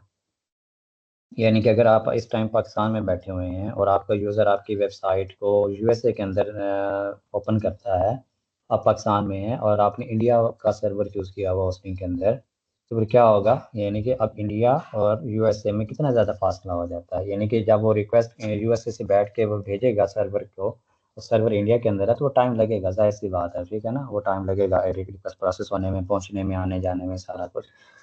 जो सीडीएन होता है या क्लाउडफ्लेयर है, क्लाउडफ्लेयर एक सीडीएन है, ठीक है। ये सीडीएन होते हैं कंटेंट सीडीएन डिलीवरी नेटवर्क, ठीक है ना, ये सीडीएन ये है content delivery network stand for, ठीक है। हाँ, कंटेंट डिलीवरी नेटवर्क, ठीक है। ये सीडीएन जो होता है ना, इसके पास हमारे पास इंटरकनेक्टेड सर्वर होते हैं, यानी कि एक गुच्छा होता है सर्वर्स का। जैसे ये आप शक्ल भी देख रहे थे आप इसकी, इधर की ये शक्ल इसकी, यहाँ पे तस्वीर जो आ रही थी, ठीक है।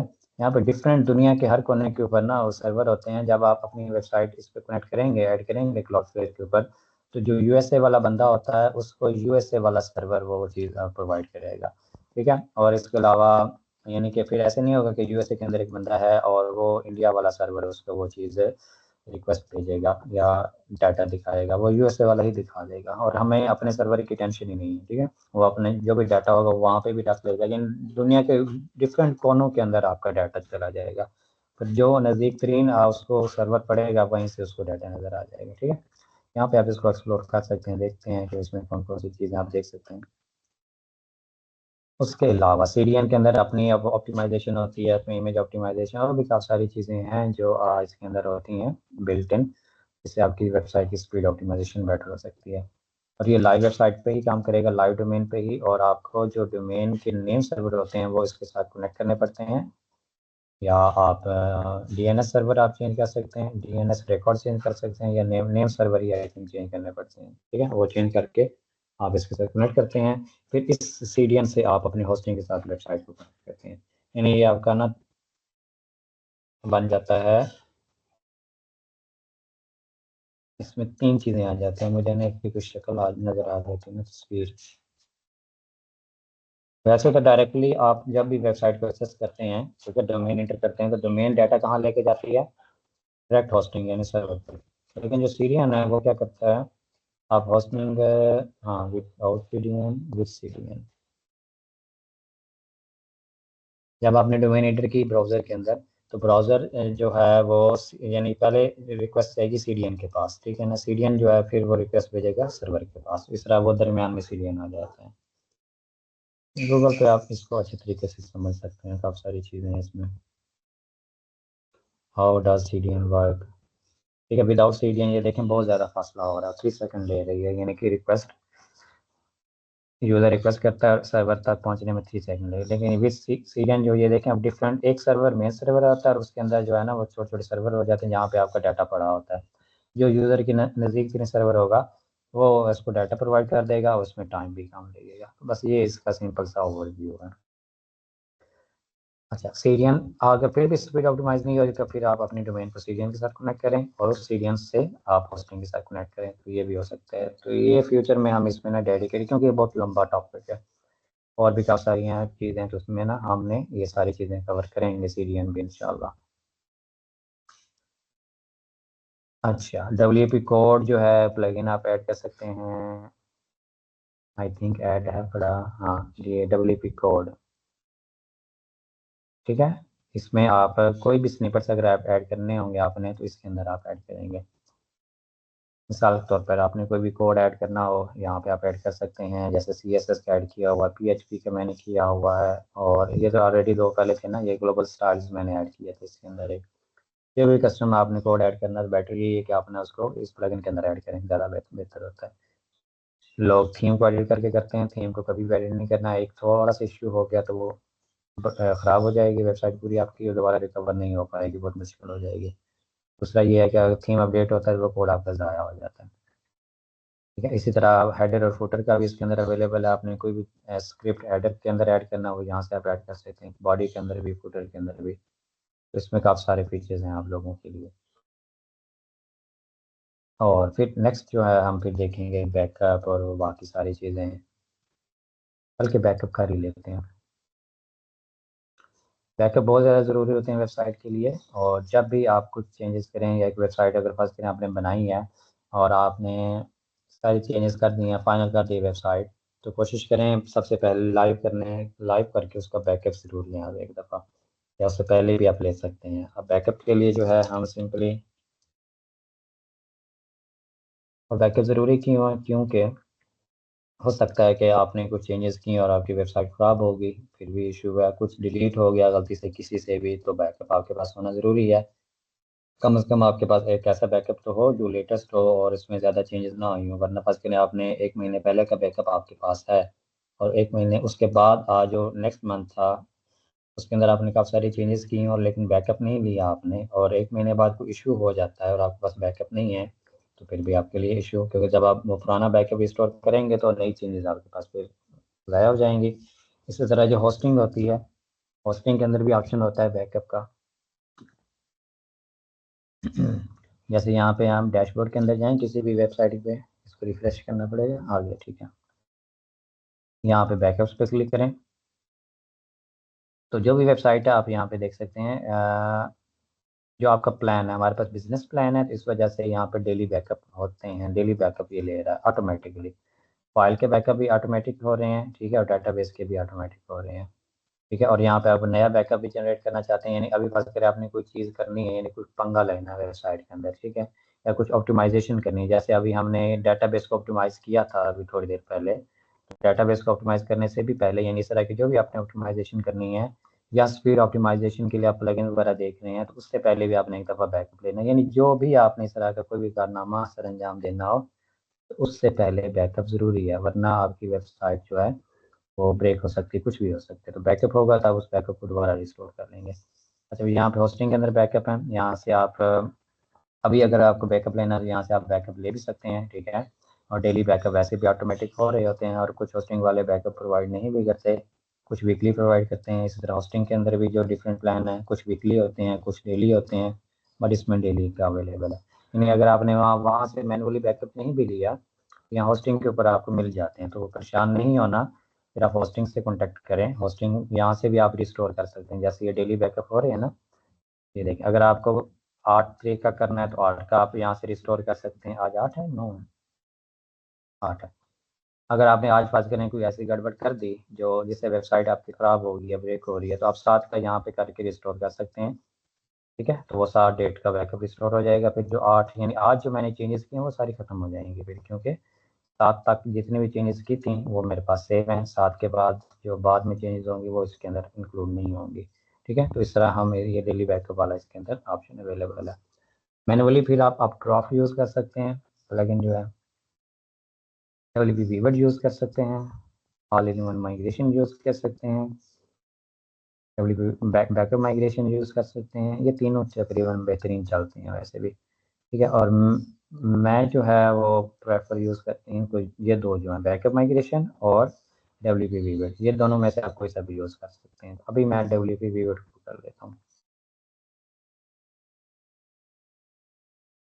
अब ड्रॉप भी अच्छा प्लगइन है, उसमें बस वो डिफरेंट पार्ट्स बन जाते हैं, लेकिन इसमें ना एक ही माइग्रेशन, एक ही बैकअप बनता है और वो डाउनलोड भी हो जाता है, वहाँ पे डाउनलोड करना मुश्किल हो जाता है। यानी इसको अगर आपने ना विवेट के अंदर या बैकअप माइग्रेशन जो उसके नीचे था, इन दोनों के अंदर ना एक ही फाइल बनती है और वो आप डाउनलोड करके भी अपने पीसी के अंदर भी रख सकते हैं, ठीक है। सबसे पहले आपने टैब के अंदर आना है, ये देखें, आप इस पर क्लिक करेंगे तो बैकअप एंड स्टोर पे, अगर आपने अपनी वेबसाइट का बैकअप लेना है तो सिंपली आप बैकअप नाउ पे क्लिक करें और नीचे देखेंगे तभी कोई बैकअप नहीं है, ये सारी वेबसाइट का आपका बैकअप ले लेगा, आपकी फाइल्स का भी और डाटाबेस का भी, दोनों का। यानी दो मेन चीज़ें होती हैं आपकी वेबसाइट के अंदर, एक फाइल्स होती हैं वर्डप्रेस की फाइल जिसमें फिर थीम्स, प्लगइन, ये सारी चीज़ें जो भी डाटा इमेजेस आपने ऐड की हैं, और एक डाटाबेस। डाटाबेस जो होता है वो होता है जिसमें सारी यानी कि इंफॉर्मेशन होती है, सारी लॉजिक्स होती हैं, सब कुछ वो इन डाटाबेस के अंदर ही सेव होता है। तो देखिए, हम बैकअप यहाँ पे ये देखिए हमारे पास सेव हो चुका है। यहाँ पे हमारे पास ये बैकअप है, 52 MB की हमारी टोटल वेबसाइट है इस टाइम, ये कंप्रेस्ड साइज है इसका। और आपने इसको डाउनलोड करना है, सिंपली यहाँ पे डाउनलोड पे क्लिक करें, तो यहाँ दोबारा ये ओपन हो जाएगा। यहाँ पे डाउनलोड पे क्लिक करेंगे तो ये बैकअप आपके पास डाउनलोड हो जाएगा, ओके। इस तरह आप डाउनलोड भी कर सकते हैं। इसी तरह आपने वेबसाइट माइग्रेट करनी है, तो वो माइग्रेट कैसे करेंगे? माइग्रेट करने का भी यही तरीका है कि आपने पास कहीं ये वेबसाइट जो आपने बनाई है अभी, इसको अगर आपने कहीं और शिफ्ट करना है तो शिफ्ट करने के लिए हम क्या करेंगे, यहाँ से बैकअप ले लेंगे, इसको डाउनलोड करके आप दूसरी वेबसाइट के अंदर यही प्लगइन आप ऐड करेंगे। वो प्लगइन ऐड करने के बाद यहाँ पे ये अपलोड वाला बटन है, यहाँ पे जाएंगे और यहाँ पे वो वाला बैकअप अपलोड कर देंगे जो अभी मैंने डाउनलोड किया है, ठीक है। तो एक वेबसाइट से दूसरी वेबसाइट में भी इस तरह आप ये वेबसाइट माइग्रेट कर सकते हैं। उसमें भी फिर एक ये चीज़ होती है कि जब आप वेबसाइट माइग्रेट करते हैं तो जो इस वेबसाइट का यूआरएल और पासवर्ड और यूज़र नेम होगा, उसी से ही अगली वेबसाइट लॉगिन होगी, क्योंकि जो एक नई वेबसाइट आपके पास, उसका जो सारा डाटा है वो रिप्लेस हो जाता है जो बैकअप आप अपलोड करते हैं। तो ये भी चीज़ आप लोगों ने मालूम रखनी होती है। अच्छा, एक ये तरीका है, दूसरा ये है कि आप ना की जनरेट करके भी आप अपनी वेबसाइट को ट्रांसफ़र कर सकते हैं। यहाँ पे अगर आप की जनरेट करते हैं, यानी कि मेरे पास अगर एक नई वेबसाइट है, कर लेते हैं आज उसको ट्रांसफ़र भी। यहाँ पे वेबसाइट्स के अंदर आए, ऐड वेबसाइट, हम एक डमी वेबसाइट यहाँ पे क्रिएट कर लेते हैं।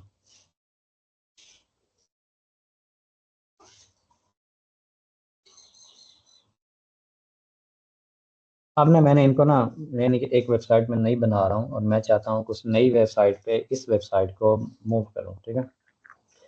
यानी मैं ये सेम वेबसाइट चाहता हूँ कि मुझे दूसरी डोमेन पे चाहिए, ठीक है, ये भी रहे और एक और डोमेन पे चाहिए मुझे। फिर मैं क्या करूँगा, एक तो ये तरीकाकार है कि जो मैंने अभी आपको बताया कि बैकअप डाउनलोड करें, फिर नई वेबसाइट के अंदर जाएं, वहाँ पे ये वाला प्लगइन ऐड करें और फिर आप ये बैकअप अपलोड करके उसको रिस्टोर कर दें। एक तो ये तरीकाकार है।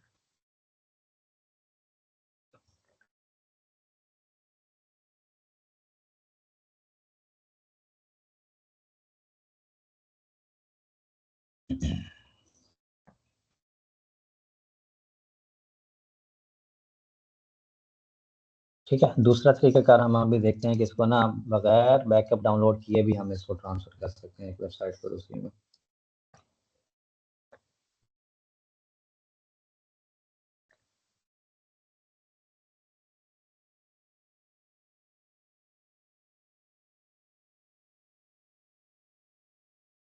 अब ये देखिए हमारे पास ब्रांड न्यू वेबसाइट है और मैं चाहता हूँ कि ये वाली जो वेबसाइट है इसका सारा जो भी है वेबसाइट पूरी की पूरी मैं इस नई डोमेन पे लेकर आऊँ, ठीक है। अभी हमारे पास ये क्या है,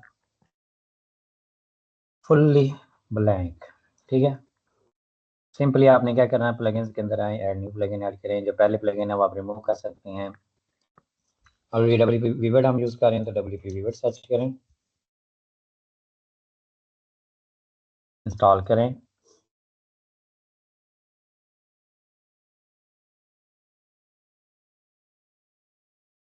अब जो नई वेबसाइट है, जो एम्प्टी वेबसाइट है जिस पे हमने बैकअप शिफ्ट करना है, जिससे नहीं जिस पे, ठीक है, इस पे हमने करना है, इसके अंदर आपने की जनरेट करनी है जो एम्प्टी है, उसके अंदर आपने ये की पे क्लिक करना है, यहाँ पे जनरेट करें और इस की को करें कॉपी, ओके। फिर जिससे आपने करना है यानी कि जो आपके पास ओल्ड वेबसाइट है उसके अंदर जाएं, ऑटो माइग्रेशन के अंदर, और ये की आप यहाँ पे पेस्ट कर दें और सॉरी वहाँ पे अपनी की पेस्ट करनी है ऑटो माइग्रेशन के अंदर और सेव कर दें। जब ये सेव हो जाएगी, क्लोन देन ट्रांसफर, इस पर क्लिक करेंगे आप, तो ये जितना भी डाटा है ये क्लोन करेगा, यानी यहाँ पे बैकअप लेगा एक दफ़ा, और बैकअप लेने के बाद वो शिफ्ट कर देगा नई डोमेन के ऊपर, आपकी नई वेबसाइट के ऊपर।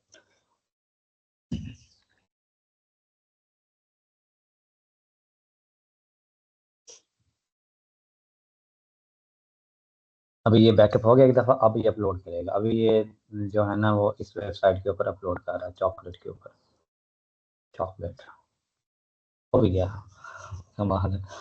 फिर आपने क्या करना है, यहाँ बैकअप एंड रिस्टोर पे आना है और यहाँ पे एक दफ़ा इस बटन पे क्लिक करना है, scan uploaded backup and receive है और रिसीव बैकअप। ये देखें आपके पास वो वाला बैकअप आ चुका है, यानी जो यहाँ पे बैकअप हमने यहाँ से ट्रांसफ़र किया था तो इसने बैक एक दफ़ा इस वेबसाइट के पूरे का बैकअप लिया, बैकअप लेके क्लाउड के ज़रिए यानी ऑनलाइन ही इसने इसके अंदर ट्रांसफ़र कर दी, तो हमें ये बैकअप डाउनलोड ही नहीं करना पड़ा। एक तो ये तरीका था कि मैं यहाँ पे ना इस बैकअप को डाउनलोड करता, फिर यहाँ अपलोड करता, पहले डाउनलोड करना पड़ता, फिर इंटरनेट का इशू हो तो वो डबल टाइम लग जाना था ना, डाउनलोडिंग पे भी और अपलोडिंग पे भी। यहाँ पे हमें डाउनलोड नहीं करना पड़ा, जस्ट उसने बैकअप लिया और अपलोड कर दी, जस्ट अपलोडिंग का टाइम लगेगा हमें, और ये हमारे पास आ गया। कहाँ गया, ठीक है, ये बैकअप आ गया हमारे पास। इसको मैं रिस्टोर पे क्लिक करूंगा, दोबारा रिस्टोर पे क्लिक करेंगे, ये हमारे पास एक दफ़ा पूछेगा कि देख लें कंटिन्यू करना है या नहीं करना है। अगर आप कंटिन्यू करेंगे तो आपकी जो पहले वाली वेबसाइट है वो बिल्कुल ख़त्म, तो हमें तो कोई टेंशन नहीं है, हमारी पहले ही कौन सी है, खाली है वैसे भी। जैसे हमारी कौन सी शादी हुई है जो हमें कोई टेंशन नहीं है, तो जिनकी शादी हुई है वो सोचेंगे इस बारे में। तो ये हमारी वैसे भी एम्प्टी वेबसाइट है, बस आपने एक दफ़ा इसको रिस्टोर पे क्लिक करना है और ये हो जाएगा हमारा बैकअप रिस्टोर।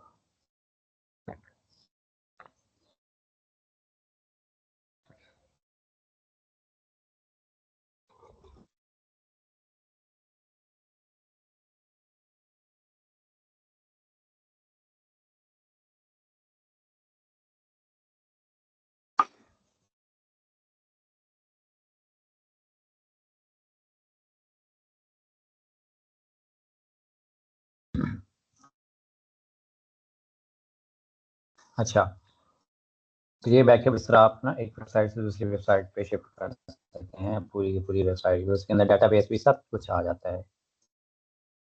मैनुअल भी आप कर सकते हैं, लेकिन मैनुअल अभी नहीं आप लोगों से होना। वो होस्टिंग के अंदर आप फाइल मैनेजर के अंदर जाके डेटाबेस अलग से अपलोड करते हैं, फाइल अलग से करते हैं, मैनुअल भी कर सकते हैं। तो ये एक प्लगइन आप इसको यूज़ करके हम इसमें बैकअप ले सकते हैं और स्टोर भी कर सकते हैं।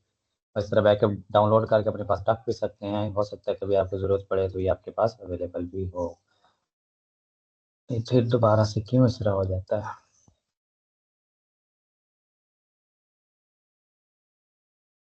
अच्छा, तो जब तक ये बैकअप स्टोर होता है कोशिश करें इस टैब को ओपन रहने दिया करें, क्योंकि कभी कभार फिर वो डिस्कनेक्शन की वजह से और लॉग आउट हो जाती है वेबसाइट, फिर दोबारा से आपको करना पड़ेगा और वो इश्यूज भी आ जाते हैं कभी कभार। फिर वेबसाइट आपको ब्लैंक नज़र आएगी, आप फिर लॉगिन भी नहीं कर पाएंगे। ठीक है, वो फिर चली जाएगी दूसरे मोड के अंदर, नहीं कि कोई ना कोई एरर आ जाएगा उसके अंदर। फिर आपको दोबारा होस्टिंग के अंदर वेबसाइट को डिलीट करके नहीं बनाना पड़ेगा या उसको किसी तरीके से रिस्टोर करना पड़ेगा आपको। सो कोशिश करें कि इस टैब को ओपन रहने दिया करें जब भी आप बैकअप करें। इसके अंदर एक और चीज़ भी आप देख सकते हैं, कनेक्शन रिक्वेस्ट भी आप इसमें चेक कर सकते हैं कि जब ये बैकअप हो रहा हो आपने यहाँ पे नेटवर्क पे क्लिक करना है और नेटवर्क रिक्वेस्ट भी आप देख सकते हैं यहाँ पे 200 ही होनी चाहिए। और यहाँ पे अगर कोई और होती है रिक्वेस्ट, इट मीन्स कि वो फिर एरर आ रहा है उसके अंदर। ठीक है, तो ये 200 ही थी, यानी कि सब बेहतरीन चल रहा है। Status okay, 200 means okay. तो बैकअप रिस्टोर हो चुका है कम्प्लीटली, कॉन्ग्रेचुलेशंस। अब हमने लॉगिन करना है, तो लॉगिन करने के लिए क्या करेंगे, हम जो ये वेबसाइट हमने इंस्टॉल की थी उसका लॉगिन करेंगे या जो ओल्ड वेबसाइट थी, तो ओल्ड वेबसाइट वाला यहाँ पे पासवर्ड चलेगा। इसका नाम क्या है, पीरू।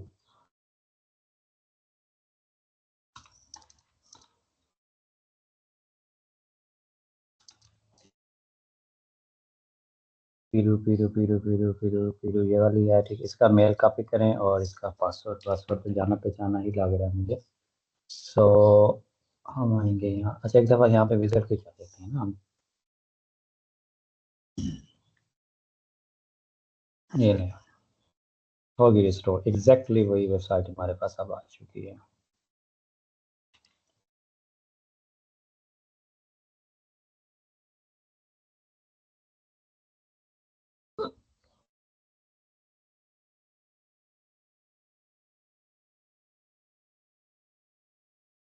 ठीक है, तो ये हमारे पास सारी वेबसाइट आ चुकी है। उसके अंदर जो सारे प्लगइन थे वो हमारे पास आ चुके होंगे। बस आपने एक चीज़ यहाँ पे ये ध्यान रखना है कि ये बैकअप डिलीट करना चाहे तो कर सकते हैं दोबारा से। ये देखिए, सेरेफिनाइट को आपको दोबारा करना पड़ेगा, इसकी सेटिंग जो है ना वो सेव करनी पड़ेंगी आपको सेरेफिनाइट की। यानी कि यहाँ पे आप जाएं, इस पर एक दफ़ा क्लिक करें, चल कर इसको हम कॉन्फ़िगर कर लें। इसका ऊपर वाला आ नहीं रहा हमारे पास, कहाँ पे है इसका? सेटिंग्स के अंदर आए, मैं एक दफ़ा सेटिंग आपको दोबारा सेव करनी पड़ेंगी इस पे सही तरीके से वर्क करवाने के लिए।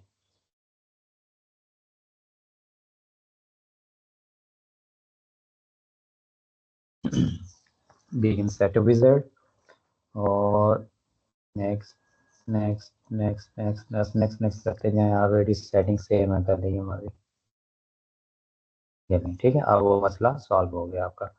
यहाँ पे मैनेजर में जाएं और देख सकते हैं कि वो पेज आप ऑप्टिमाइज हो रहे होंगे, यहाँ पे शुरू हो गए ऑप्टिमाइजेशन इनकी।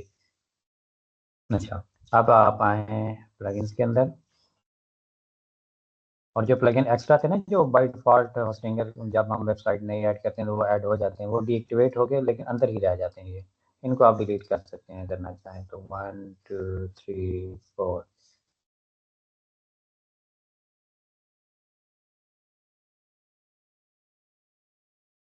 बाकी वो सारे प्लगइन्स आ चुके हैं। इसी तरह थीम भी डुप्लीकेट हो जाते हैं। डुप्लीकेट मतलब कि जो पहले थे इस वेबसाइट के अंदर, जो नई वेबसाइट के अंदर पहले होंगे वो भी साथ आ जाएंगे, तो उनको भी आप यहाँ से रिमूव कर सकते हैं।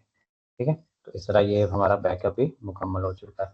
अब एक आपको ऊपर टॉप एक एरर नज़र आ रहा है, ये देखें, can not find LSCWP path. ठीक है, वो कह रहा है कि आपने ना पहले object dot cache dot PHP ये फाइल है एक, वो हमें नहीं नज़र आ रही, नहीं मिल रही। ठीक है, वो क्यों नहीं मिल रही? क्योंकि ये थी फाइल जो है वो WP किसकी थी, ये अभी जो हमने प्लगइन डिलीट किया है। ठीक है, लाइट स्पीड कैशे, तो ये कैशे वाले प्लगइन की एक फाइल थी। जैसे हमने प्लगइन डिलीट किया तो वो फाइल भी रिमूव हो गई है और वो अब ये वर्डप्रेस मांग रहा है कि ये फाइल हमें नज़र नहीं आ रही कैशे ऑब्जेक्ट, ठीक है। हालांकि हम प्लगइन दूसरा भी यूज़ कर रहे हैं, बट अगर ऑलरेडी जो है WP light speed cache plugin होगा और उसको आप डिलीट करेंगे तो ये एरर आपको नज़र आएगा।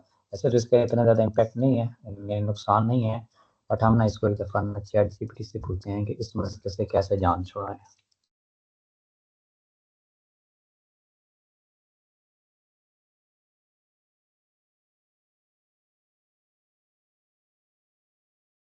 Why is this happening या appearing?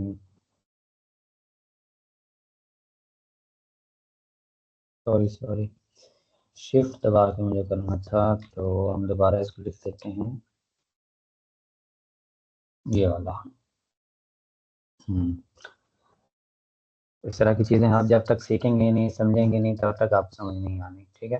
तो ये कह रहा है कि ये लाइट स्पीड कैशे की वजह से है और आपने उसको installed, but server is not using light speed web server. अब देखें ना, हमने इंस्टॉल किया था, ठीक है,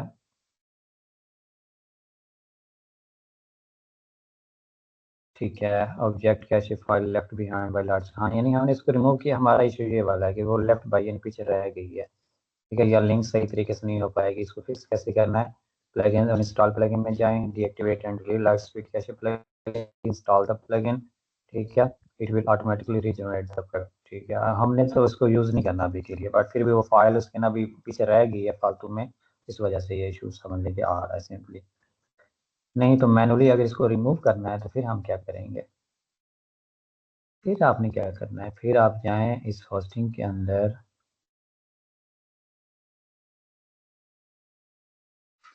इसको मैं अब डिलीट कर दूं, क्योंकि ये वैसे मैंने आपको टेस्ट करने के लिए तो कहा था कि चॉकलेट को हम फिर डिलीट कर देंगे।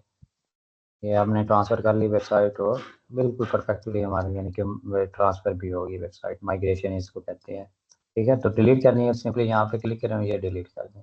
अभी डिलीट नहीं करता क्योंकि हमने एक चीज़ अभी करनी है, उसके बाद ही हम डिलीट करेंगे। तो यहाँ पे डैशबोर्ड पे जाएँ, फाइल मैनेजर पे क्लिक करें,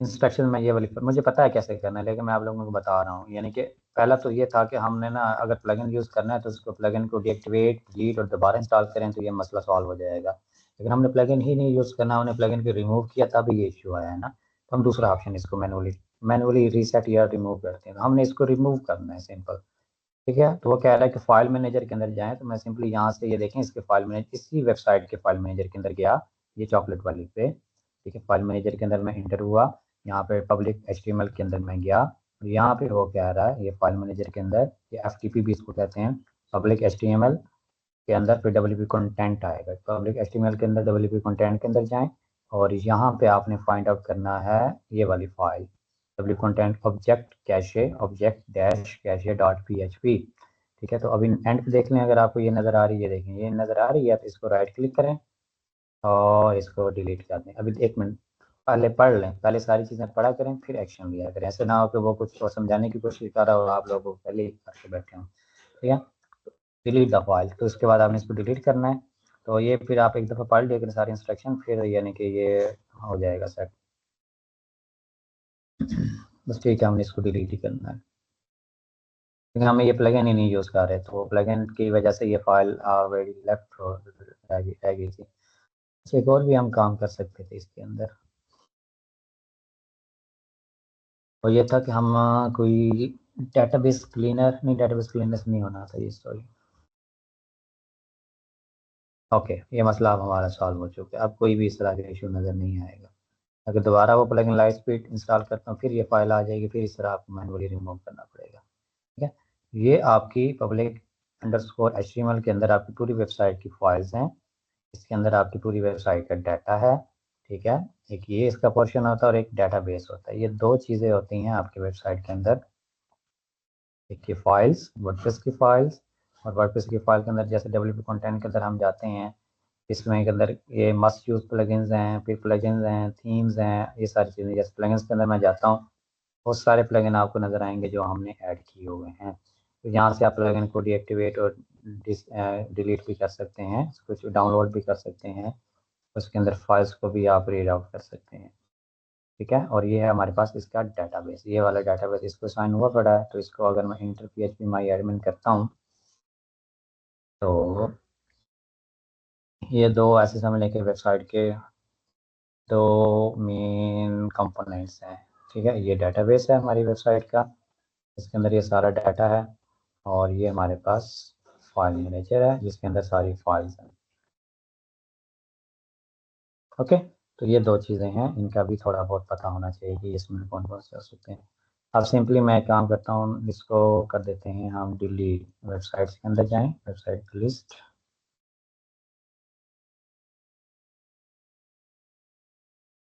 चॉकलेट को हम कर देते हैं डिलीट।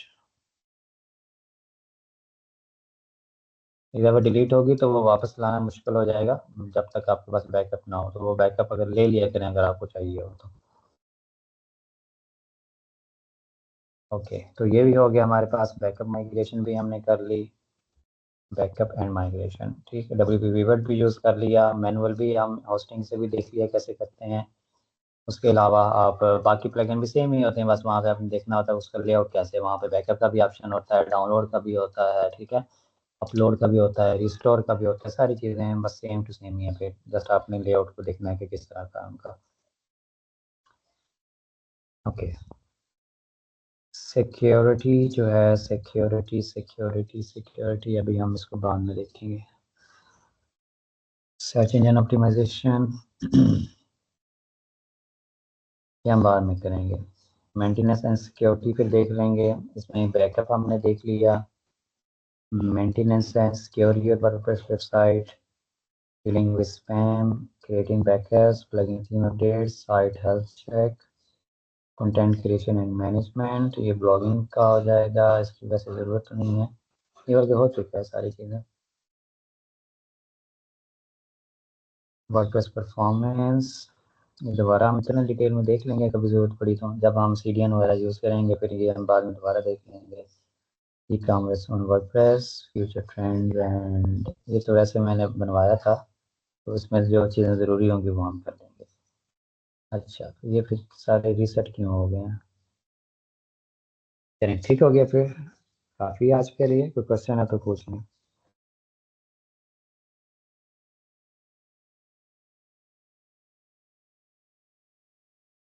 हाँ सर, ये जो अभी आपने बताया था माइग्रेशन वाला, वो बीच में मेरा कोई नेटवर्क का इश्यू चला गया तो मैं इसलिए चला गया। जो आपने माइग्रेशन का बताया था, ये वही है जो मैंने पहले क्वेश्चन किया था कि एक वेबसाइट को किसी सब मतलब फर्जी डोमेन से मेन डोमेन पे लेके वो आना नहीं था। है, वो नहीं है, वो बाद में करेंगे। ये जस्ट ये था कि एक डोमेन अच्छा, से ये दूसरे और डोमेन चीज में। है। हाँ, ये वैसे अगर वेबसाइट को आपने ट्रांसफ़र करना है, ये डोमेन ट्रांसफ़र नहीं है, ये वेबसाइट ट्रांसफ़र है। ठीक हो गया। डोमेन का भी सिंपल है, आपने ये करना है कि अगर किसी की डोमेन बाई होगी तो मैं करके दिखा दूंगा आप लोगों को। बच्चे इन डोमेन पे क्लिक करना है और कुछ चीज़ें होती हैं जो सेटअप होता है वो आपने करना होता है, वो हो जाती है। अगर वैसे अभी ज़रूरत है तो वो मैं बता दूंगा हाँ बाद सर, में, ये लेकिन है ये कि किसी की डोमेन हो। हाँ, आपके पास कोई आ जाए तो काइंडली उसकी वीडियो बना कर शेयर कर दीजिए। तो मेरे पास एक चले ऐसा हाँ इशू कोई। आया था, मुझे समझ नहीं आया, तो मैंने यूट्यूब पे भी देखा। वो और चीजें बता रहे थे, वो ये बता रहे थे कि गो डैडी से हमने होस्टिंगर पे कैसे डोमेन ट्रांसफर करना है। वो तो आपने भी बताया था, लेकिन जो मेन चीज है वो डोमेन, एक डोमेन से दूसरे डोमेन में ट्रांसफर करना, वो थोड़ा मुझे समझ नहीं आई, फिर मैंने रिजेक्ट कर दिया। डोमेन ट्रांसफ़र और चीज़ होती है, और डोमेन कनेक्शन एक होता है। आपके पास गोडैडी के ऊपर डोमेन है या कहीं पे भी है, नेम चीफ गोडैडी कहीं पे भी है, वो आप डोमेन अपनी होस्टिंग के साथ कनेक्ट करते हैं, ठीक है, वो और चीज़ है। ट्रांसफ़र करने की ज़रूरत, ट्रांसफ़र ये होता है कि एक अकाउंट से दूसरे अकाउंट में आप डोमेन शिफ्ट कर देते हैं, यानी वहाँ मैनेज नहीं कर सकते तो आप यहाँ पे सारी डोमेन कटिंग कर लेते हैं, तो वो और चीज़ हो जाती है। तो कनेक्ट जो है वो इंशाल्लाह हम देख लेंगे जल्दी ना। मैं देखता हूँ कोई डोमेन वगैरह अगर आती है तो फिर मैं बना दूंगा ट्यूटोरियल इस बारे में भी। ठीक हो गया। चलें ठीक है, अपना ख्याल रखिएगा, और कोई क्वेश्चन हो तो पूछ लीजिएगा, ठीक है। थैंक यू सो मच, खुदा हाफिज़।